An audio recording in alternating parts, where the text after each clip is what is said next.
ইসরায়েলের সঙ্গে সাম্প্রতিক সংঘাতের পর নিজেদের সামরিক খাত নতুন করে ঢেলে সাজাতে শুরু করেছে ইরান। যুদ্ধে নিজেদের ব্যর্থ দিকগুলো কাটিয়ে উঠতে ধ্বংসস্তূপ থেকে নতুন করে জেগে উঠছে তারা। ইতোমধ্যে আকাশ প্রতিরক্ষা ব্যবস্থা ও মিসাইলের ভান্ডার সমৃদ্ধ করতে তোড়জোড় শুরু করেছে দেশটি। বোঝাই যাচ্ছে দখলদার ইসরায়েল ও আমেরিকার পরবর্তী হুমকি মোকাবিলায় যুদ্ধের পূর্ণ প্রস্তুতি নিয়ে রাখছে তেহরান। এ পরিস্থিতিতে ইসরায়েল ও আমেরিকাকে আগাম হুঁশিয়ারি দিয়েছে ইরানি ইসলামী বিপ্লবী গার্ড IRGC।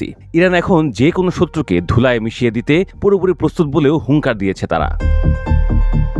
1980 দশকে ইরাক যুদ্ধের পর ইরানি বন্দীদের ফিরে আসার বার্ষিকী উপলক্ষে এক বিবৃতিতে শত্রুপক্ষকে এমন হুঁশিয়ারি দেয় IRGC। গত জুনে ইসরায়েল ও আমেরিকার মতো পরাশক্তির বিরুদ্ধে বীরের মতো বুক চেতিয়ে লড়াই করেছে ইরান।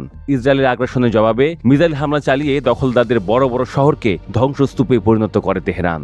সেবার কোনো আগাম বার্তা ছাড়াই ইসরায়েলের আকস্মিক হামলার পরও দাঁত ভাঙা জবাব দিয়েছিল ইরান। সে যুদ্ধের অভিজ্ঞতা নিয়ে ইরান এখন শত্রুকে মোকাবিলার জন্য আরও বেশি পরিণত বলে মন্তব্য করেছে IRGC। এক বিবৃতিতে তারা বলেছে, ইরানের জনগণ এখন বেশ অভিজ্ঞ। নিজেদের উপর ইরানের জনগণের বিশ্বাস কয়েক গুণ শক্তিশালী হয়েছে। তারা নিজেদের মাতৃভূমি রক্ষায় যে কোনো শত্রুর পরিকল্পনাকে একেবারে ধুলায় মিশিয়ে দিতে প্রস্তুত। সাম্প্রতিক যুদ্ধে ইসরায়েলের দিকে কয়েকশো মিসাইল ছুড়েছিল ইরানের সামরিক বাহিনী। কয়েক স্তরের আকাশ প্রতিরক্ষা ব্যবস্থা ভেদ করে ইসরায়েলি ভূখণ্ডে সেগুলো বারবার আঘাত হেনেছে, দখলদারদের অহংকার চূর্ণ বিচূর্ণ করে দিয়েছে।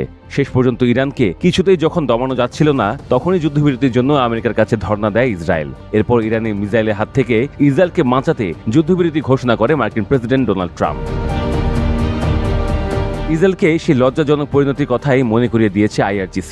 অতীতের মতোই আবারও ইরানের বীরত্বের কাছে ইসরায়েলকে বশ্যতা স্বীকার করতে হবে বলেও সাবধান করেছে তারা।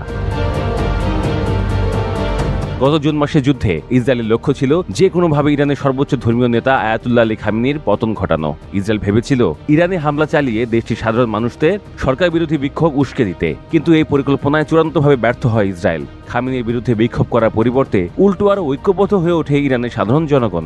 ইসরায়েলের যে কোনো আগ্রাসন মোকাবিলায় প্রয়োজনে শহীদ হওয়ার শপথ নেয় তারা। তাই ইরান ইস্যুতে ইসরায়েলকে আর বাড়াবাড়ি না করার পরামর্শ দিয়েছে IRGC। আমেরিকা যোগসাজশী ফিলিস্তিন সহ মধ্যপ্রাচ্যের বিভিন্ন দেশে যুদ্ধ কিংবা অস্থিরতা তৈরি করে দখলের নেশায় মেতে উঠেছে ইসরায়েল, কিন্তু শিগগিরই এর শেষ হতে চলেছে বলে হুঁশিয়ারি দিয়েছে IRGC। তারা বলেছে, ইসরায়েলি দখলদারিত্ব এবং মার্কিন সামরিক আগ্রাসন থেকে মধ্যপ্রাচ্যবাসী শেষ পর্যন্ত মুক্তি পাবে।